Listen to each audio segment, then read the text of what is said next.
Hi guys, welcome back to Vijay Nimu channel. Use your headphones for better experience. இந்த வீடியோல நம்ம பார்க்க போற படம் ரிலீஸ் ஆன டேட்ல இருந்தே நீங்க எல்லாரும் கமெண்ட் செக்ஷன்ல தொடர்ந்து கேட்டுக்கிட்டே இருந்த ஜூட்டோபியா 2.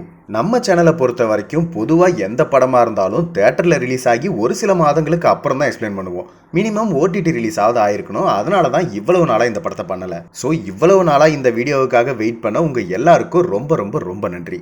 இப்போ இந்த படத்தோட கதையை பார்க்கலாம். ஜூட்டோபியாவில் ஒரு பகுதியை வெப்பமாகவும் ஒரு பகுதியை குளிராகவும் ஒரு பகுதியை மிதமாகவும் வச்சிருக்கிறதுக்காக செயற்கையாக ஒரு சுவரை உருவாக்கியிருக்காங்க. அதுதான் வெதர்வால்ஸ். 100 வருஷங்களுக்கு முன்னாடி ஒரு ஜேர்னலை அடிப்படையாக வச்சு எபினேசர் லிங்ஸ்லிங்கிறவர் தான் அதை உருவாக்குனாரு.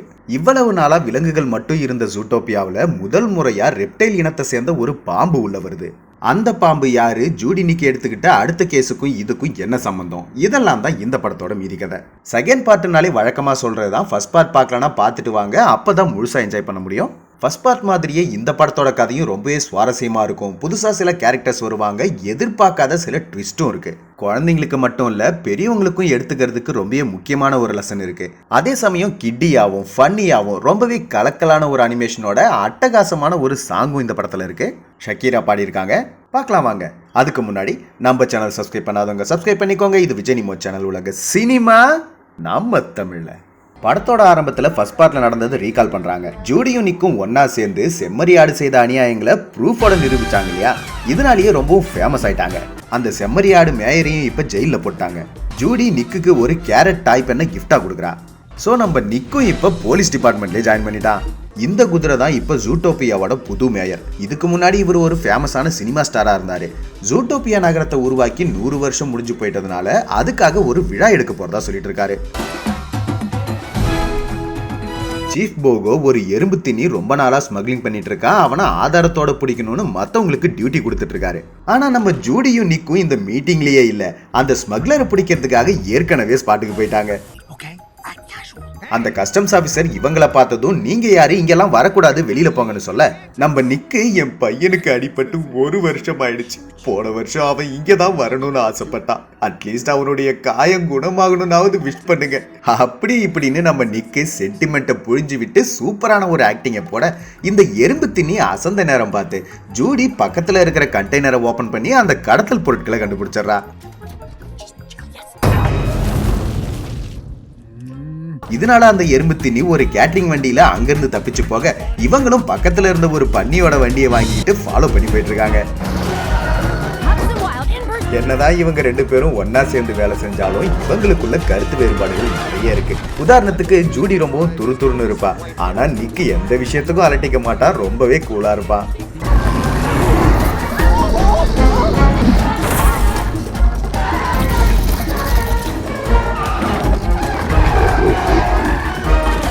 ஒரு கட்டத்துல எறும்பு திண்ணி அடிபட்டு மயங்கி போயிடுறான். எதிரில மக்கள் ஊர்வலமா வந்துட்டு இருக்காங்க. இதனால ஜூடி அவ வண்டியில இருந்த கேஸ் ஆக்டிவேட் பண்ணி வேகமா வந்து ரன்னிங்லயே அந்த இன்னொரு வண்டிக்கு ஜம்ப் பண்ணி மக்கள் மேல இடிக்காம சேஃபா பிரேக் அடிச்சு காப்பாத்திடுறா.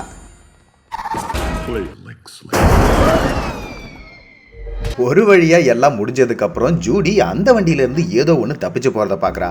அதோட தோலை வச்சு அது ரெப்டைல்னு புரிஞ்சுக்கிறா. அதை பற்றி நெட்டில் சர்ச் பண்ணும்போது ஒரு பீவர் ரெப்டைல்ஸ் இனம் இன்னமும் ஜூட்டோபியாவுக்கு வெளியில் வாழ்ந்துட்டு தான் இருக்காங்க, ஆனால் அந்த இனமே இல்லாதபடி மற்றவங்க அதை மறைக்கிறாங்கன்னு சோஷியல் மீடியாவில் வீடியோஸ் போட்டுட்ருக்கு. என்னதான் இவங்க அந்த கிரிமினலை பிடிச்சிருந்தாலும் ரோட்டில் நிறைய அட்டகாசம் பண்ணியிருக்காங்க, லிங்ஸ்லி சடையும் உடைச்சிருக்காங்க. இதனால சீஃப் போகோ இவங்க மேலே செம்ம கடுப்பில் இருக்காரு. ஜூடி எங்களுக்கு சில ஆதாரங்கள் கிடைச்சிருக்குன்னு ரெப்டைல் பற்றி சொல்ல வரா, ஆனால் இன்னொரு ஆஃபீஸர் நாங்கள் தான் அவனை பிடிச்சிருக்கணும்னு சொல்கிறாங்க. நம்மளும் அப்போ இவ்வளோ நாள் என்ன பண்ணீங்கன்னு நக்கலா பேசிடுறான். இதனால சீஃப் போகோ மற்றவங்களை வெளியே போக சொல்லிடுறாரு. இதை பாரு ஜூடி, நீ திறமையானவ தான் எனக்கு தெரியும், இருந்தாலும் ஹையர் ஆஃபீஸரோட ஆர்டரை மதிக்கணும். நீங்கள் 2 பேரும் ஒரு தடவை சிட்டியவே காப்பாற்றிருக்கீங்க, ஆனால் இப்போ செய்கிற விஷயங்கள் உங்களுக்கு மட்டும் இல்லை எனக்கும் கெட்ட பேரை தான் உருவாக்கும். ஐயா, நீங்கள் 2 பேர் பேசும்போது இங்கே நான் தேவையில்லாமல் நிற்கிறேன்னு தோணுது. எதையுமே சீரியஸாக எடுத்துக்க மாட்டியா நீ? இவனை எப்படி தான் சமாளிக்கிறியோ? முதல்ல நீங்கள் 2 பேரும் நல்ல பார்ட்னர்ஸ்ன்னு எனக்கு நிரூபிங்க, அப்போ தான் அடுத்த கேஸை தருவேன்னு சொல்லி ஒரு தெரபிஸ்ட் கிட்ட அனுப்பி வைக்கிறாரு. சரின்னு அங்கே போய் பார்த்தா ஒரு கரடிக்கு ஆர்மடிலோ பார்ட்னராக இருக்குது, ஒரு எலிக்கு யானை பார்ட்னராக இருக்குது, ஒரு மானுக்கு தேன் கரடி பார்ட்னராக இருக்குது. இப்படி அங்கே இருக்கிற ஆஃபீஸ் ஆபீசர்ஸ் எல்லாருமே இவங்களை விட ரொம்பவும் வித்தியாசமா இருக்காங்க. ஜூடி இவங்களை பத்தி எக்ஸ்பிளைன் பண்றான். அந்த தெரபிஸ்ட் ஜூடி பார்ட்னரை பேச விடாம இவன் மட்டுமே பேசுறா, அது இவளோட தப்பு. பார்ட்னரை பேச விட்டுட்டு இவன் சும்மாவே இருக்கா, அது இவனோட தப்புன்னு. ரெண்டு பேருக்குமே பார்ட்னர்ஸா இருக்க தகுதி இல்லைன்னு சொல்லி அனுப்பி வச்சிடறாங்க. சீஃப் போகோ கிட்ட நம்ம மறுபடியும் பேசி பார்க்கலான்னு ஜூடி ஆர்வமா பேசுறா. அதுக்கு பதிலா நம்ம வீட்டுல உட்காந்து வீடியோ கேமே விளாடலான்னு நம்மளால இப்பவும் கூலா இருக்கா. இவங்க தான் கிரிமினலை பிடிக்கிறேன்னு எல்லாத்தையும் உடைச்சவங்கன்னு மற்றவங்க கிண்டல் பண்றாங்க. இதனால இவங்க முன்னாடி நாம நல்ல பார்ட்னர்ஸ் நிரூபிச்சாகணும்னு ஜூடி சொல்றான். இதை பாரு ஜூடி, நாம யாருக்கும் எதையும் நிரூபிக்க வேண்டிய அவசியம் இல்லைன்னு இவன் சொன்னாலும் அவ கேட்க மாட்டேங்கிறான். பார்ட்னர்ஸா இருக்கிறது எப்படிங்கிற புக்கை கொடுத்து படிக்க சொல்லி அனுப்பி வைக்கிறா. இவளோ டிராபிக்ல இருக்கும்போது வீட்டுக்கு போகும்போதுன்னு படிச்சுக்கிட்டே தான் இருக்கா. ஆனா நம்மளால அந்த புக்கை திறந்து கூட பார்க்கல. நிக்க அவனோட வீட்டுக்கு வந்ததுக்கு அப்புறம் கூட டிவி பார்த்துக்கிட்டு கூலாதான் இருக்கான், புக்கை திறக்கவே இல்லை. ஜூடியும் அவ வீட்டுக்கு வந்துடுறா. வழக்கம் போல அப்பா அம்மா இவளுக்கு கால் பண்ணி, நாங்க ஒன்னு டிவி நியூஸ்ல பார்த்தோம், உன் பார்ட்னர் சிட்டில வளர்ந்தவன், நீயோ கிராமத்துல இருந்தவ, உங்களுக்குள்ள செட் ஆகுமான்னு தெரியல, ஜாக்கிரதையாருன்னு சொல்றாங்க. இவ போனை கட் பண்ணிட்டு டிவி ஆன் பண்ணிட்டு அந்த புக்கை படிக்கலான்னு உட்கார்றா. ஒரு பக்கம் நியூஸ் ஓடிட்டு இருக்கு. அதுல நடக்க போற 100வது ஆண்டு விழாவில் அந்த ஒரிஜினல் ஜேர்னலை டிஸ்பிளேல வைக்க போறாங்கன்னு சொல்லிட்டு இருக்காங்க. அப்பதான் கவனிக்கிறா, லிங்ஸ்லி வீட்டுக்கு போற அதே கம்பெனி வண்டியில தான் அந்த கிரிமினலும் தப்பிச்சு போயிருப்பான். சோ அந்த ரெப்டைலுக்கும் இந்த ஜேர்னலுக்கும் ஏதோ சம்பந்தம் இருக்குன்னு இவ சந்தேகப்படுறா. அதை பத்தி உடனே கூகுள்ல செக் பண்ணி யூடியூப்ல அதே பீவர் போட்டிருக்க இன்னொரு வீடியோவை பாக்குறா. அதாவது 100 வருஷங்களுக்கு முன்னாடி அந்த ஒரிஜினல் ஜேர்னலை ஒரு பாம்பு திருட பார்த்திருக்கு. அதை தடுக்க பார்த்த லிங்ஸ்லியோட வேலைக்கார ஆமையையும் அது கொன்னு இருக்கு. அதுக்கப்புறம் இத்தனை வருஷமா ஜூட்டோபியாவில் எந்த ஒரு ரெப்டைலையும் யாரும் பார்த்தது இல்லைன்னு சொல்லிட்டு இருக்கு. ஜூடி உடனே இவனுக்கு கால் பண்ணி, நடக்க போற ஃபங்க்ஷன்ல இருக்கிற அந்த ஒரிஜினல் ஜேர்னலை திருடுறதுக்காக தான் அந்த பாம்பு மறுபடியும் வந்திருக்கு, நாம அதை தடுக்கணும்னு போன்ல சொல்லிக்கிட்டே நேர்லயும் வந்துடுறா. ஆனா இவனுக்கு அதுல நம்பிக்கை இல்ல. போகோவுக்கு தெரிஞ்சா பிரச்சனை ஆயிடும்னு சொல்றான். ஆனா இவ அதெல்லாம் கேட்கிற மாதிரியே இல்ல. உடனே கிளம்புன்னு சொல்லி அவனையும் கூட்டிட்டு போயிட்டே இருக்கா. அடுத்த ஷாட்டு பனி பிரதேசத்துல இருக்கிற லிங்ஸ்லியோட வீட்டுல தான் அந்த 100வது ஆண்டு விழா சிறப்பா நடந்துகிட்டு இருக்கு. இங்கே தான் ஷக்கீராவோட அந்த சாங்கும் பிளே ஆகுது. ஸ்பெஷல் இன்விடேஷன் இருந்தா மட்டும்தான் அந்த ஃபங்க்ஷனுக்குள்ளேயே போக முடியும். இவங்க ரெண்டு பேரும் வெதர் வால்ஸை கிராஸ் பண்ணி பனி பிரதேசத்துக்கு வராங்க. ஃபர்ஸ்ட் பார்ட்ல நாம பார்த்த மிஸ்டர் பிக்கு இங்க கெஸ்டா வராரு. இப்ப மேயரா இருக்கிற குதிரை விண்டான்சரும் வராரு. இவர் தான் அந்த எபினேசர் லிங்ஸ்லியோட பேரன் மில்டன் லிங்ஸ்லி. இவரோட தலைமையில தான் இந்த விழாவே நடந்துட்டு இருக்கு. இவங்க ரெண்டு பேரும் அந்த விழா நடக்கிற இடத்துக்கு வந்துடுறாங்க. அங்க பார்க் பண்ணி இருக்கிற வண்டிகள்ல ஒண்ணுத்து மேல மட்டும் பனி இல்ல. சோ சந்தேகப்பட்டு செக் பண்ணி பாக்குறாங்க. ஆனா பெருசா எந்த க்ளூவும் கிடைக்கல. அதே நேரம் ஃபங்க்ஷனுக்குள்ள போறதுக்கான பேக் கேட்டு திறந்திருக்கிறத பார்த்து கெஸ்ட் மாதிரி உள்ள போகலான்னு அதுக்கான பிளானோட ப்ரிப்பேரா தான் வந்திருக்கா. சோ ரெண்டு பேரும் அவங்களோட காஸ்டியூமை மாத்திக்கிறாங்க. வாவ், இது வரைக்கும் நீ சொன்ன ஐடியாவிலேயே இதுதான் எனக்கு பிடிச்சிருக்கு. நீயும் பார்க்க அழகா தான் இருக்க, ஆனா காதுல பூ சுத்தி இருக்கியே. சோ ரெண்டு பேருமே ஃபங்க்ஷனுக்குள்ள வந்துடுறாங்க. இருந்தாலும் நிக்குக்கு பாம்பு இங்க திருட வரும்னு சுத்தமா நம்பிக்கையே இல்லை. ஜேர்னல் இருக்க இடத்துக்கு உடனே போகணும்னு ஜூடி துடிக்க, கொஞ்சம் இருமா, அப்படியெல்லாம் டக்குன்னு உள்ள போயிட முடியாது, அதுக்கெல்லாம் ஒரு தனி திறமை வேணும்னு சொல்லி அங்க இருந்த ஒரு கரடியோட செயினை திருடி இது உங்களுதானு திருப்பி கொடுக்குற சாக்குல இவங்களும் செக்யூரிட்டியை தாண்டி சேஃபா உள்ள வந்துடுறாங்க. ஜூடி அந்த ஜேர்னலுக்கு பக்கத்துல போறா. பார்த்தா சீஃப் போகோவும் இங்கதான் இருக்காரு. அந்த ஜேர்னலோட கவர் வித்தியாசமா மெட்டல்ல செய்யப்பட்டிருக்கு.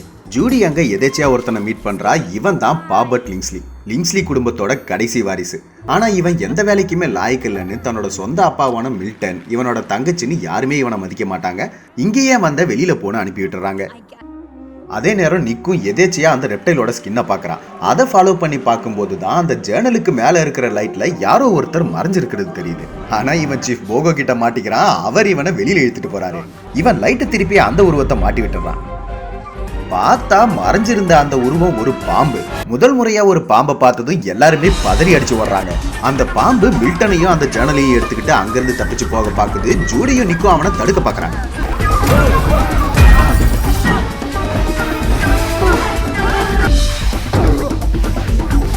இந்த பாம்பு அங்க இங்கன்னு ஓடி பனி இல்லாத ஒரு சூடான ரூமுக்கு வந்து மில்டனோட கண்ணை ஸ்கேன் பண்ணி அந்த ஜேர்னலை ஓபன் பண்ணுது. பின்னாடியே வந்த ஜூடி, ப்ளீஸ் அவரை எதுவும் செஞ்சிடாதன்னு சொல்ல, பாம்புகளான நாங்க யாரையும் எதுவும் செஞ்சதில்லை, உண்மையிலேயே கெட்டவங்க இந்த லிங்ஸ்லி தான், அதை ப்ரூவ் பண்ண எனக்கு இந்த ஜேர்னல் கண்டிப்பா தேவை, என் மொத்த குடும்பமும் இதைத்தான் நம்பி இருக்கு. நிக்க அடிச்சதுல பாம்பு உடனே வாங்கிடுது. ஜேர்னல் திரும்ப கிடைச்சதும் மில்டனோட பேச்சே சரியில்லை. இந்த பாம்பை கொன்னுடுங்க, நாங்க இந்த ஜேர்னலை எரிச்சிடுறோம், இதை பத்தி நீங்க வெளியில சொல்லக்கூடாது, புரிஞ்சுதான்னு மிரட்டுறாரு. இதனால ஜூடி அங்கிருந்து தப்பிக்க பார்க்க இவன் பனிக்கையோட பாம்பத்தோட அதிர்ச்சியில கண்ணு முழிச்ச பாம்பு தெரியாம அங்க வந்து போகோவை குத்திடுது. ஜூடி அவரை காப்பாத்த ட்ரை பண்ண இவங்க அதை தப்பா புரிஞ்சுக்கிறாங்க. இதனால 3 பேருமே தப்பிக்கலாம்னு முடிவு பண்ணி பாம்பு தூக்கி வெளியில போடுறாங்க. மோட்டார் பைக்ல வந்த யாரோ ஒருத்தர் பனியில இருந்து பாம்பை காப்பாத்தி கூட்டு போயிடுறாங்க. மில்டன் மேல சந்தேகப்பட்ட ஜூடியும் அந்த ஜேர்னலை எடுத்துக்கிட்டு அங்க இருந்து எஸ்கேப் ஆயிடுறாங்க. பனியில சறுக்கிக்கிட்டே வந்தவங்க மிஸ்டர் பிக்கோட கார்ல வந்து இடிக்க அவரு இவங்க 2 பேரையும் தூக்கி டிக்கில போடுறான்னு சொல்லி கூடவே கூட்டு போயிடுறாரு.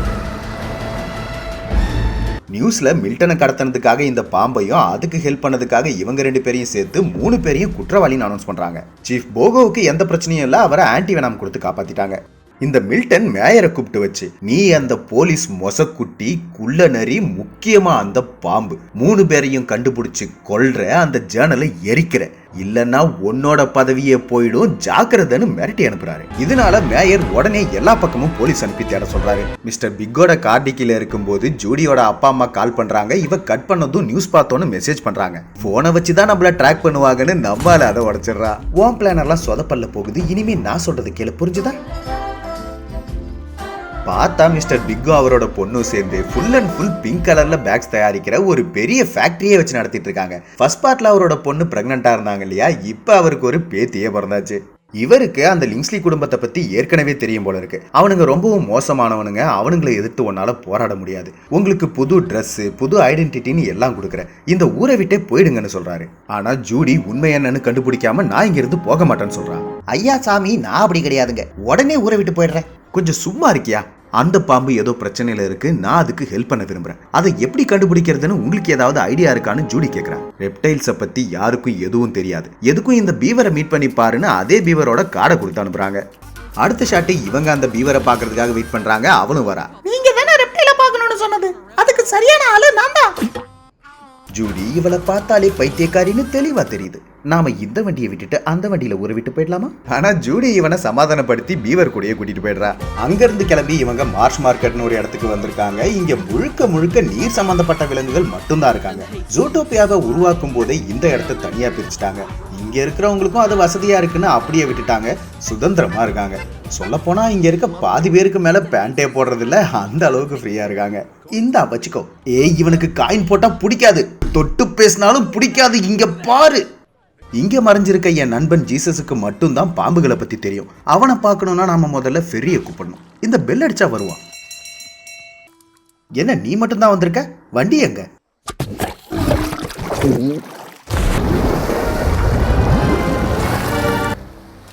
ஸோ ஃபெரியோட வண்டியில ஏறி இவங்க 3 பேரும் ஜீசஸ்ங்கிற ரெப்டைல பார்க்க போறாங்க. ஜீசஸ்ங்கிற அந்த ரெப்டைல் இந்த கப்பல்ல தான் இருக்கு. அவங்கள மோப்பம் பிடிச்சிக்கிட்டே இந்த பன்னி ஆபீசர்ஸ் 2 பேரும் மார்ஷ் மார்க்கெட்டுக்கு வந்துடுறாங்க. இந்த மோட்டர் பைக் காரனும் பாம்பும் கூட இங்கே தான் இருக்காங்க. கப்பலுக்குள்ள போகும்போது இவன் அந்த பாம்புக்கு ஹெல்ப் பண்ணதா மோட்டர் பைக் காரன் இருக்கானே, நீ வேற ஏமா இவ்வளவு துடிக்கிற, எனக்கு வேற ரெப்டைல்ஸ்னாலே அலர்ஜின்னு கண்டபடி புலம்பிட்டு இருக்கான். தோப்பாரு பாம்பு தோலுன்னு சொல்லி இவளும் அவனை கிண்டல் பண்ணி சிரிச்சிட்டு இருக்கா. சரி சரி, விளையாண்டது போதும், அந்த ஜீசஸ் எதையாவது சாப்பிட கொடுத்தா சாப்பிடுங்க. பார்த்தா உள்ள ஒரு பார் மாதிரி பெரிய செட்டப்பே இருக்கு. இங்க இருக்கிற எல்லாருமே ரெப்டைல்ஸ் தான். இதனாலேயே இந்த இடம் நிக்குக்கு சுத்தமா பிடிக்கல. இவர் தான் பீவர் சொன்ன அந்த ஜீசஸ். பீவர் இவங்களை இன்ட்ரோடியூஸ் பண்ணதும் அவரு புழுக்களை சாப்பிட கொடுக்குறாரு. ஜூடி நடந்ததை சுருக்கமா சொல்லி இந்த ஜேர்னலை பத்தி ஏதாவது தெரியுமான்னு கேட்க இவரு முதல்ல சாப்பிடுங்க அப்புறமா பேசலாம்னு சொல்றாரு. ஜூடி எடுத்தது சின்ன புழுதான், ஆனா இவன் எடுத்தது ரொம்ப ரொம்ப பெருசா இருக்கு. இருந்தாலும் வேற வழி இல்லாம சாப்பிட்டுறான். பாத்தீங்களா, இவங்க சாப்பிட்டாங்க. நான் இதெல்லாம் சாப்பிட மாட்டேன், சும்மா விளையாட்டுக்கு சொன்ன, நிஜமா சாப்பிட்டீங்க. இந்த புக்கோட கவர் மெட்டல்ல இருக்கு. ஒரு சில வைப்பர்ஸால இந்த பெயிண்டை தாண்டியும் மெட்டல்ல என்ன இருக்குன்னு பார்க்க முடியும். கண்டிப்பா அது முக்கியமான விஷயமா தான் இருக்கணும், ஏன்னா இதுக்காக ஒரு ஆமை இறந்து போயிருக்கு. அந்த சம்பவத்துக்கு அப்புறம் எந்த ரெப்டைல்ஸையும் நம்பக்கூடாதுன்னு லிங்ஸ்லி வதந்தியை கிளப்பினாங்க. அதனால தான் ரெப்டைல்ஸ் இனமான நாங்க எங்க வீட்டை விட்டு இந்த இடத்துல மறைஞ்சு வாழ்ந்துட்டு இருக்கோம். லிங்ஸ்லி அவங்களோட பனிப்பிரதேசத்தை பெருசாக்க தான் இப்படி ஒரு காரியத்தை பண்ணாங்க. ஸோ கண்டிப்பா இதுல ஏதோ ஒரு மர்மம் இருக்கு. சொல்லப்போனா இந்த புக்கு இப்போ உங்க கையில இருக்கிறதே பெரிய ஆபத்தா கூட மாறலாம். அவர் சொன்ன மாதிரியே இவங்களை தேடி போலீஸ் இந்த இடத்துக்கே வந்துடுறாங்க. அப்புறம் என்ன, இவங்க அந்த போலீஸ் கிட்ட மாட்டாம தப்பிச்சு ஓடிட்டு இருக்காங்க. நீங்க ஏற்கனவே ஒரு தடவை சிட்டியை காப்பாத்திருக்கீங்க, இப்ப எங்க இனத்தையும் காப்பாத்துவீங்கன்னு நம்புறேன்னு சொல்லிட்டு அவரு தண்ணி மேலேயே ஓடுறாரு. போலீஸ் அங்க வந்துடுறாங்க. அந்த பாம்பு ஜூடி கையில இருந்த ஜேர்னலை எடுத்துக்கிட்டு ஓடுது. நான் உனக்கு ஹெல்ப் பண்ணதான் ஆசைப்படுறேன்னு ஜூடி பின்னாடியே போறா. நிக்கும் அதை ஃபாலோ பண்ணி பின்னாடியே போறான். போலீஸும் இவங்களை விடாம துரத்திட்டே இருக்காங்க. பாம்பு அந்த ஜேர்னலை எடுத்துக்கிட்டு டியூப் ஸ்டேஷன் இருக்கிற இடத்துக்கு போகுது. போற வழியில இருக்கிற எல்லா பெல்லையும் அடிக்க எல்லா வண்டிக்காரங்களும் மேல வராங்க. அவங்க மேல ஏறி சாமர்த்தியமா தப்பிச்சு போயிட்டு இருக்காங்க. பாம்பு அங்க இருக்க பெரிய டியூபுக்குள்ள குதிக்க இவன் சொல்ல சொல்ல கேட்காம ஜூடியும் உள்ள குதிச்சிடறான். சோ இவனும் உள்ள குதிச்சிடறான்.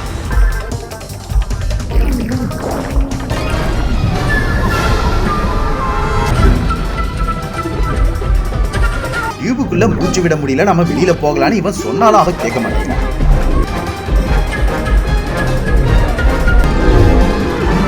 அவன் சொன்ன மாதிரியே மூச்சு விட முடியாம இவன் கஷ்டப்பட நிக்க அவளை காப்பாத்திடுறான்.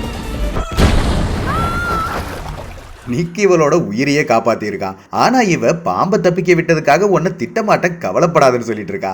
அந்த அளவுக்கு இவங்க 2 பேரோட எண்ணங்களும் வேற வேறையா இருக்கு. அப்பதான் கவனிக்கிறாங்க அந்த பாம்பு அதோட பவுச்சை மிஸ் பண்ணிடுச்சு. அதுக்குள்ள சில கிரேயான்ஸும் ஒரு பழைய வத்தி பெட்டியும் தான் இருக்கு. அந்த பக்கம் டூரிஸ்டா போன 2 மலை ஆட்டுக்கிட்ட இந்த பைப் லைன் எங்க போகுதுன்னு கேட்க அவங்க தெரியலன்னு சொல்றாங்க. ஆனா அந்த வத்தி பெட்டியில இருந்து அதே பூ இவங்க கிட்ட இருக்கு. அதை பத்தி கேட்கும்போது இந்த மலை உச்சியில ஒரு பழைய லாட்ஜ் இருக்கு, அங்கதான் இந்த பூ கிடைச்சது. ஆனா இப்ப அதை க்ளோஸ் பண்ணிட்டாங்க, பாம்புங்க பதுங்குற இடம் மாதிரி இருக்குன்னு சொல்றாங்க. அது போதுமே, நம்மாலு உடனே அந்த மலை மேல ஏற ஆரம்பிச்சிடறா. ஆனா ஆரம்பத்துல இருந்தே இவ செய்யறது பிடிக்காத நம்மாலு ஃபர்ஸ்ட் பார்ட்ல இவ நான் ஒரு முட்டாள் முயல்னு சொன்னதை ரெக்கார்ட் பண்ணி வச்சு திரும்ப திரும்ப போட்டு காட்டி வெறுப்பேத்திட்டு இருக்கா. இதனால இவங்க 2 பேரும் சண்டை போட இவ கிஃப்டா கொடுத்த அந்த கேரட் பென் ரெக்கார்டர் கீழே விழுந்து உடஞ்சு போயிடுது. நட்புக்கு அடையாளமா கொடுத்த கிஃப்ட் உடஞ்சு போச்சேன்னு இவ ரொம்பவும் கஷ்டப்படுறா. ஒரு வார்த்தை கூட பேசாம மேலே ஏறி அந்த லாட்ஜுக்கு வந்துடுறா. கொஞ்ச நேரம் கழிச்சு தான் இவன் மேல வரான். கீழே உடஞ்சு கிடக்குற அந்த பேனாவை வச்சு இவங்க மலை மேலதான் இருக்காங்கன்னு போலீஸ் தெரிஞ்சுக்கிறாங்க. ஜூடி லாட்ஜுக்குள்ள வந்து செக் பண்ணிக்கிட்டு இருக்கா. இவன் வேற ஒரு பக்கம் தேடிக்கிட்டு இருக்கான். அங்க கிடக்குற பாம்பு தோலை ஃபாலோ பண்ணி வந்து ஜூடி மாடியில இருக்கிற ரூமுக்கு வந்து அங்க செக் பண்ணிக்கிட்டு இருக்கா. அதே நேரம் வெளியில இந்த மோட்டார் பைக்காரன் இதே லாட்ஜுக்கு வந்துடுறான். இவன் எதேச்சியா தடுக்கி விழ போலீஸும் இங்க வந்துட்டு இருக்கிறத பாக்குறான். அங்க நிறைய விஷயங்கள் ஆதாரங்களா கலெக்ட் பண்ணி வச்சிருக்கிறத ஜூடி பாக்குறா. அதை வச்சு பார்க்கும்போது 100 வருஷங்களுக்கு முன்னாடி ரெப்டைல்ஸுக்குன்னு ஒரு தனி மாநிலமே இருந்திருக்கு. ஆனா இந்த லிங்க்ஸ்லீஸ் அதை அழிச்சுதான் இவங்களோட பனிப்பிரதேசத்தை பெருசாக்கி இருக்காங்க. அதனாலதான் ரெப்டைல்ஸ் இப்ப அவங்களோட வீடுகளை இழந்து தவிச்சிட்டு இருக்காங்க. போலீஸ் வந்துட்டாங்கன்னு இவன் சொல்ல ஜூடி இங்க இருக்கிற எல்லா ஆதாரங்களையும் எடுத்து லிங்க்ஸ்லீஸ் செஞ்ச அநியாயத்தை நிரூபிக்கணும்னு சொல்றான். உனக்கு ஏன் புரிய மாட்டேங்குது ஜூடி? நீ ஒருத்தி எல்லாத்தையும் மாத்தணும்னு நினைக்கிறதுனால எல்லாம் மாறிடாது. எனக்கு இந்த கேஸ்ல எந்த அக்கறையும் இல்ல, நம்ம உயிர் போறதை விட இது ஒண்ணும் முக்கியம் இல்லைன்னு கோவமா பேசிடுறான். ஆரம்பத்துல இருந்தே இந்த கேஸ்ல 2 பேருக்கும் கருத்து வேறுபாடு இருக்குங்கிறத ஜூடி இப்பதான் முதல் முறையா புரிஞ்சுக்கிறான். அதே நேரம் போலீஸ் அங்க வந்து இவங்களை பிடிக்க ட்ரை பண்ணும்போது இந்த பழைய பில்டிங் 2ஆ உடைஞ்சிருது. இதனால 2 பேரும் ஆளுக்கு ஒரு பக்கம் தனித்தனியா பிரிஞ்சிடறாங்க. அப்ப யாரோ ஒருத்தர் ஜூடிக்கு ஹெல்ப் பண்றாங்க. பார்த்தா அது பாபட் தான். இந்த பாம்பும் அவங்க கூட தான் இருக்கு. உன் பார்ட்னரை பிடிச்சிட்டாங்க, நீயாவது எங்க கூட தப்பிச்சு வந்துடுன்னு கூப்பிடுறாங்க. நிலைமையை புரிஞ்சுக்கிட்ட ஜூடியும் அவங்க கூட போக பாக்குறான். அப்ப போலீஸ் அவளை ஷூட் பண்ண அவ அங்கேயே மயங்கிடுறா. நல்ல வேளை பாபட் அவளை காப்பாத்தி கூட்டு போயிடுறான். நம்மால் மட்டும் போலீஸ் கிட்ட தனியா மாட்டிக்கிறான். அடுத்த ஷாட்டு ஜூடி கண்முழிச்சு பார்க்கும்போது பாலைவனத்துல போயிட்டு இருக்கா. இவளோட காயத்துக்கு பேண்டேட் போட்டிருக்காங்க. ஆரம்பத்துல இருந்தே பாம்புக்கு ஹெல்ப் பண்ண அந்த மோட்டார் பைக்காரன் வேற யாரும் இல்ல, பாபட் தான். இந்த இடத்துல ஒன்ன யாராலையும் பிடிக்க முடியாதுன்னு பாபட் சொல்றான். ஜூடி நிக்குக்கு என்னாச்சோன்னு கவலைப்பட்டுக்கிட்டே போறா. இந்த பக்கம் போலீஸ்காரங்க நிக்க மேயர் கிட்ட ஒப்படைக்க அவர் இவனை ஜெயில போட சொல்றாரு. அங்க இந்த மில்டன் வரான். நான் அந்த மார்ஷ் மார்க்கெட்டை மொத்தமா அழிச்சு பனிப்பிரதேசத்தை பெருசாக்க போறேன். அங்க இருக்கிற விலங்குகள் உனக்கும் அந்த பாம்புக்கும் ஹெல்ப் பண்ணாங்கன்னு சும்மா கொளுத்தி போட்டா போதும், ஏன் மேல யாருக்கும் எந்த சந்தேகமும் வராதுன்னு வில்லத்தனமா பேசுறான். அந்த லாட்ஜ்ல கிடைச்ச முடிய வச்சு பாம்புக்கு ஹெல்ப் பண்ணது பாபட்னு தெரிஞ்சுக்கிறான். இந்த பக்கம் பாபட் பாலைவனத்துல இருக்கிற அவனோட ரகசிய வீட்டுக்கு இவங்களை கூட்டிட்டு வரான்.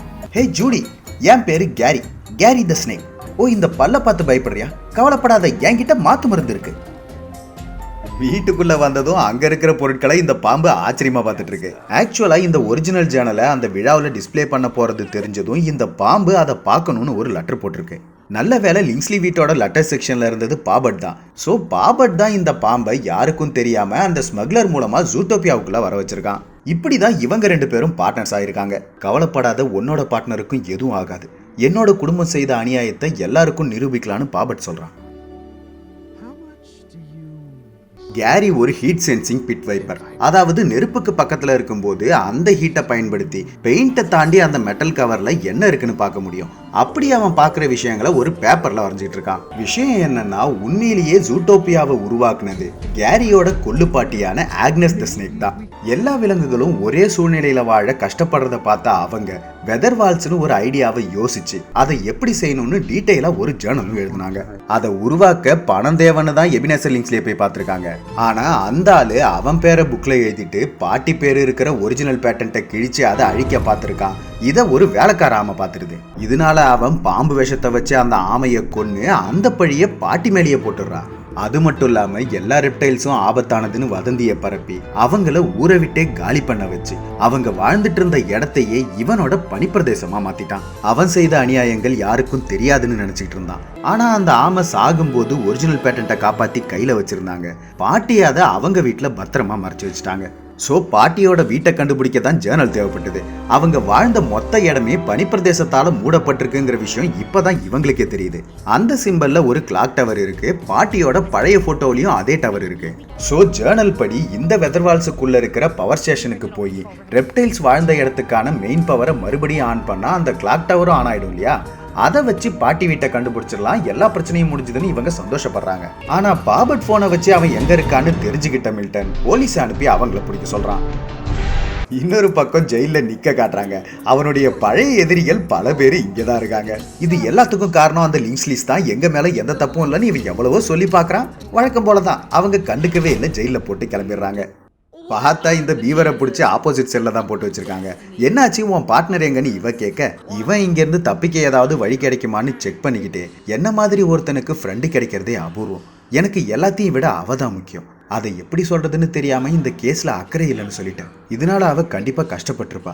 ஆரம்பத்துல இருந்தே அவ சொல்றத நான் கேட்டிருக்கணும்னு இவன் ரொம்பவும் ஃபீல் பண்ணி பேசிட்டு இருக்கான். வருத்தப்படாத, அவன் உன் மனசை புரிஞ்சுப்பான்னு இந்த பீவர் இவன் செல்லுக்கு வந்து பேசிட்டு இருக்கான். பார்த்தா அங்க இருந்து ஒரு ஸ்டிக்ல இருந்து செல்லோட சாவியே செஞ்சுட்டா.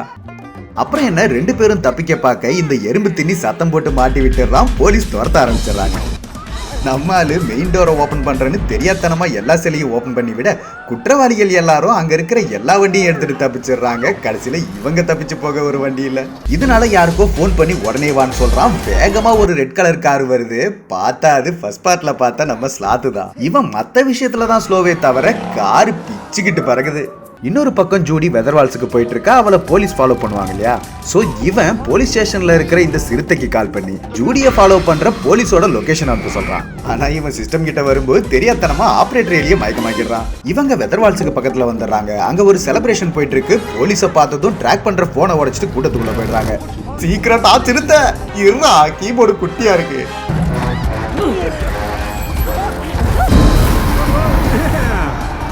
இவங்க எதேச்சையா ஒரு டென்ட்டுக்குள்ள போக ஷக்கீரா அங்கதான் இருக்காங்க. ஜூடிக்கு ஹெல்ப் பண்றேன்னு இவங்க கொஞ்ச நேரம் போலீஸை சமாளிக்க அந்த கேப்ல அவ வெதர்வால்ஸுக்கு பக்கத்துல போயிடுறா. டேய் இன்னும் என்னடா பண்ணிட்டு இருக்க, கொஞ்சம் இருறா, இந்த மவுஸை பிடிக்கவே முடியல. ஒரு வழியா கொஞ்ச நேரம் கஷ்டப்பட்டு சிறுத்தை அந்த லொகேஷனை இவங்கிட்ட சொல்லுது. ஜூடியோட பிளானை கெஸ் பண்ண மில்டன் அவங்கள உயிரோட பிடிக்கணும்னு அவசியம் இல்ல, கொன்னுடுங்கன்னு சொல்லிடுறான்.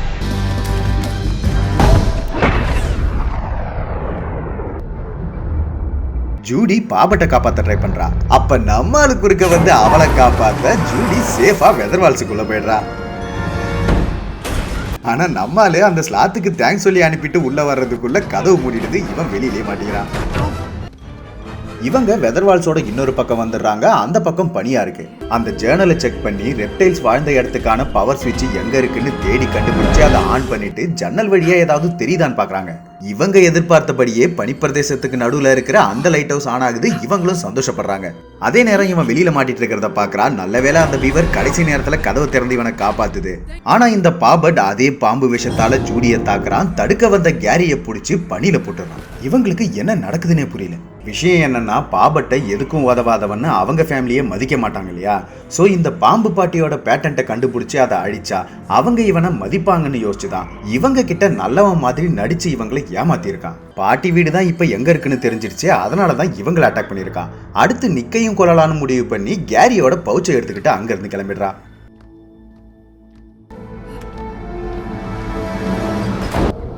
வெதர்வால்ஸுக்குள்ள வந்த நிக்கு ஜூடி எங்க இருக்கான்னு அங்கேயும் இங்கேயும் தேடிட்டு இருக்கா. இந்த பீவரும் ஒரு பக்கம் தேடிட்டு இருக்கு. பீவர் முன்னாடி வந்த பாபட் அவகிட்டையும் நல்லவ மாதிரி பேசி அவளையும் அட்டாக் பண்ணிருக்கான். ஜூடியால சுத்தமா நகரவே முடியல, கொஞ்சம் கொஞ்சமா மயங்கிக்கிட்டு இருக்கா. ஆனா கேரி இந்த நிலைமையிலையும் நம்பிக்கையா பேசுறான். அதே நேரம் இவன் ஜூடியை தேடிக்கிட்டு மொட்டை மாடிக்கு வந்துடுறான். பின்னாடியே பாபட்டும் வரவே அவங்கிட்ட மாட்டிக்கிறான். இதையெல்லாம் ஜூடி பார்த்துக்கிட்டு இருந்தாலும் அவளால் எதுவும் பண்ண முடியல. உலகத்தை காப்பாற்ற வேண்டிய பொறுப்பு உனக்கு மட்டும் இல்லை ஜூடி, அதில் என்னோட பங்கு இருக்கு. என் கொள்ளுப்பாட்டி நாம எல்லாரும் எப்பவும் ஒருத்தருக்கு ஒருத்தர் உதவியா இருக்கணும்னு சொல்லுவாங்க. என்னை பற்றி எதுவுமே தெரியாதப்பவே நீ எனக்கு ஹெல்ப் பண்ண, நானும் கண்டிப்பாக உனக்கு ஹெல்ப் பண்ணுவேன். நீ எனக்கு கிடைச்ச நல்ல தோழி. உன் உடம்புல இருக்கிற ஹீட்டை என்னால் உணர முடியுது. நான் உன்னை கட்டி பிடிச்சிக்கலாமான்னு பெர்மிஷன் கேட்டு ஜூடியை கட்டி பிடிச்சி அந்த சூட்டில் இவன் சரியாயிடுறான். ஆனா அங்க வந்த போலீஸ் ஜூடியை இவன் கொல்ல பாக்குறான்னு மறுபடியும் தப்பா நினைச்சுக்கிட்டு இவனை பிடிக்க பாக்குறாங்க.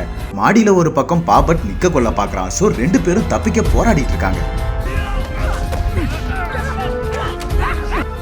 நிக்கு எதேச்சையா அந்த பவுச்சை எட்டி உதைக்க அதுல இருக்கிற கிரேயான்ஸ் இந்த ஃப்ளோர்ல வந்து விழுந்ததும் கேரி அந்த ஆன்டிவெனம் பெண்ணை தூக்கி போடு, அதை வச்சுதான் ஜூடியை காப்பாற்ற முடியும்னு கத்துறான். இதை பாபட்டும் கேட்டவே அந்த பவுச்சுக்காக 2 பேரும் சண்டை போடும்போது அந்த ஐஸ் ஃப்ளோரே வீக் ஆயிடுது.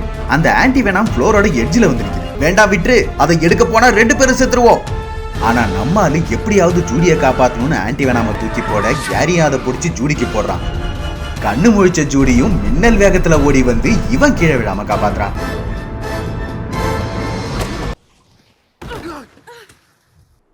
2 பேருக்கும் இப்பதான் உயிரே வருது. சரி, நான் போய் அந்த பீவரை காப்பாத்துறேன். இதை பாரு ஜோடி, நம்ம 2 பேரும் வித்தியாசமானவங்க தான், நான் ஒத்துக்கிறேன். ஆனா எந்த சூழ்நிலையிலையும் உன்னை இழந்துடக்கூடாதுன்னு நினைச்சேன். அதனாலதான் உங்ககிட்ட கடுமையா பேசிட்டேன், என்ன மன்னிச்சிருன்னு இவன் சொல்றான். என் மேல நானே நம்பிக்கை இல்லாம இருக்கும்போது கூட நீ என்ன முழுசா நம்பி எப்பவும் துணையா இருந்திருக்க. அதை புரிஞ்சிக்காம நானும் உன்னை கஷ்டப்படுத்தி இருக்க கூடாது, என்ன மன்னிச்சிருன்னு ஜூடியும் மன்னிப்பு கேட்கிறான். 2 பேரும் மன்னிப்பு கேட்டு முடிச்சாச்சா? கீழே விழுந்த லிங்ஸ்லி தப்பிச்சு போறான், அவனை பிடிக்கணும். பாம்புக்கு குளிரோல்ல, அதான் எடுத்துக்கிட்டேன். தேங்க்யூ.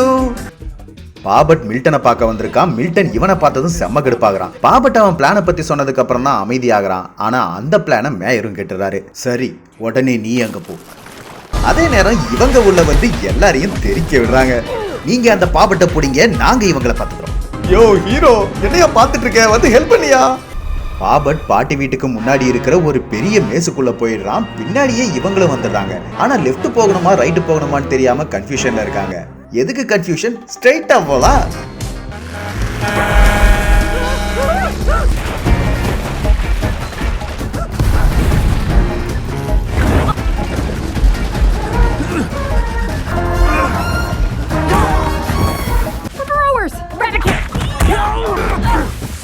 இந்த பக்கம் இவங்களும் பாம்பும் சேர்ந்து பாபட்டை புரட்ட, அந்த பக்கம் நம்ம மேயர் மில்டனை போட்டு புரட்டி எடுக்கிறாரு.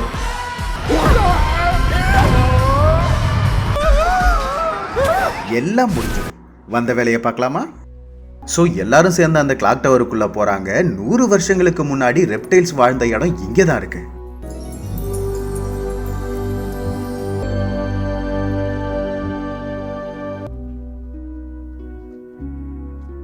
அந்த இடம் பார்க்க ரொம்பவே அழகா இருக்கு. கேரியும் அவனோட பாட்டி வீட்டை கண்டுபிடிச்சிடறான். கேரி அவன் பாட்டி வீட்டுக்குள்ள வந்ததும் அவங்க முன்னோர்களோட ஃபேமிலி ட்ரீயே இருக்கு. அதையெல்லாம் பார்த்து ரொம்ப சந்தோஷப்படுறான். கேரியோட கொள்ளுப்பாட்டி 100 வருஷங்களுக்கு முன்னாடியே வெதர்வால்ஸ் ஐடியாவை அவங்க பேர்ல பேட்டன்ட்டா ரிஜிஸ்டர் பண்ணிருப்பாங்க.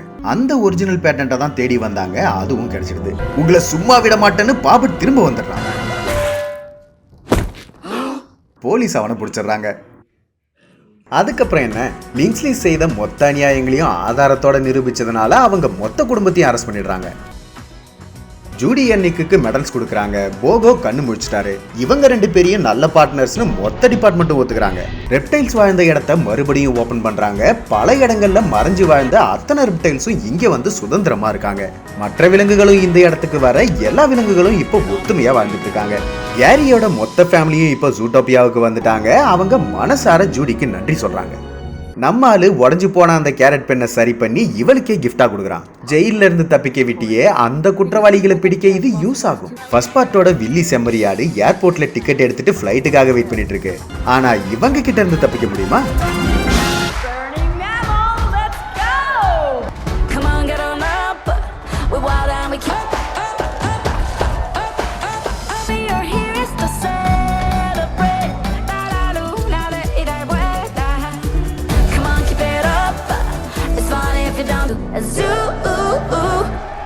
போஸ்ட் கிரெடிட் சீன்ல ஜூடி வீட்ல ஒரு இறகு வந்து விழற மாதிரி காட்டுறாங்க. ஸோ ஜூட்டோபியா 3ல கண்டிப்பா பேர்ட்ஸ் இருக்கு. இந்த படம் உங்களுக்கு பிடிச்சிருந்தா லைக் பண்ணுங்க, கமெண்ட் பண்ணுங்க, அப்புறம் மறக்காம விஜய் நியூஸ் சேனலுக்கு சப்ஸ்கிரைப் பண்ணுங்க. தேங்க்யூ, டேக் கேர், பாய்.